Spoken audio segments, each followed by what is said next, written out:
Hello বন্ধুরা, welcome to our new video.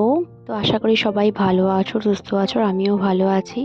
আর এই যে দেখো, শ্রমণ কি সুন্দর শান্ত ছেলের মতন খেলা করছে। কিন্তু ওই 5 মিনিটই, তারপরে আবার হয়তো নতুন কিছু নিয়ে ব্যস্ত হয়ে পড়বে।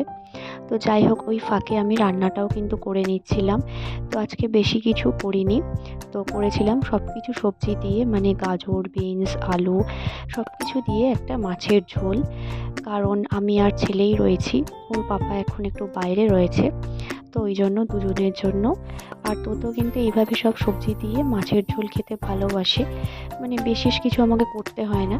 তাই এই জন্য এই যে গাজর, আলু, বিনস, মটরশুঁটি সব কিছুকেই কিন্তু কেটে নিয়েছি আর খুব ভালো করে ধুয়ে নিয়েছি। আর একটা পেঁয়াজ আর টমেটোটাকে একটু ভেজে নিয়েছি। তারপরে সবজিগুলোকে একটু হালকা ভেজে নিলাম। তারপরে আর কি নুন, হলুদ আর এই যে পেস্টটা, মানে মশলাটা, পেঁয়াজ, আদা, রসুন আর গোটা জিরে বাটাটা সামান্য দিয়ে একটু কষিয়ে নিচ্ছি। সামান্যই কষাবো। তো এইভাবে কিন্তু মাছের ঝোল শ্রমণ খুব পছন্দ করে, তো ওই জন্য এইভাবেই করি, একটু সবজি দিয়ে। আর বিশেষ কিন্তু কিছু লাগে না। আর কষে গেলে পরে জল দিয়ে দিলাম, আর খুব ভালো করে নাড়াচাড়া করে মিডিয়াম বা লো ফ্লেমে এই 10 থেকে 15 মিনিট মতন কিন্তু রান্না করে তারপরে যেই ফুটে এলো ঝোলটা, মাছগুলোও দিয়ে দিলাম, ভাজা মাছগুলো। তো এই যে মাছের ঝোলও কিন্তু একদম রেডি হয়ে গিয়েছে। তো ওকে কিন্তু এখনও স্কুলে ভর্তি করিনি, এই সরস্বতী পুজোতেই তো হাতে খড়ি দিলাম। তো এইবারে চেষ্টা করছি যাতে একটা প্লে স্কুলে দিই, তাহলে ও একটু বন্ধু পাবে। একা একা ও একটু বোর হয়ে যায়, তো আমি যতটা পারি চেষ্টা করি ওকে সঙ্গ দেওয়ার। তাও মাঝে মাঝে তো রান্নাটাও করতে হয়, মানে মাঝে মাঝে এসে পড়ে করতে হচ্ছে, তো পুরোপুরি টাইম ওকে দিতে পারছি না, নিজেরও খারাপ লাগে। তো যাই হোক, সন্ধেবেলা ওকে একটু পাস্তা করে দিলাম।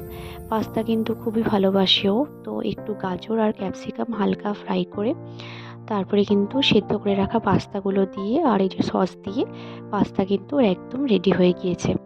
তারপরে ওকে একটু নিয়ে বসেছিলাম সকালে আর সন্ধেবেলা।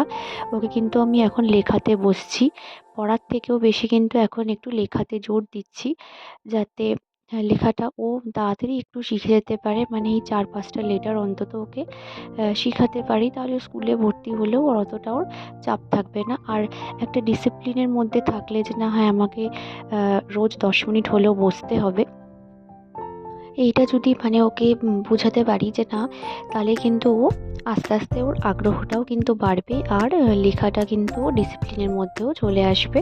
তখন ও নিজেই দেখো কি সুন্দর এটা কিন্তু লিখেছে কালকে, তো খুবই ভালো লেগেছে আমার। খুব তাড়াতাড়ি কিন্তু শিখছে।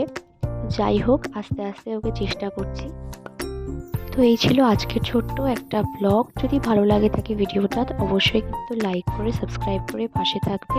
দেখা হচ্ছে নতুন একটা ব্লগ নিয়ে। Till then bye and thanks for watching.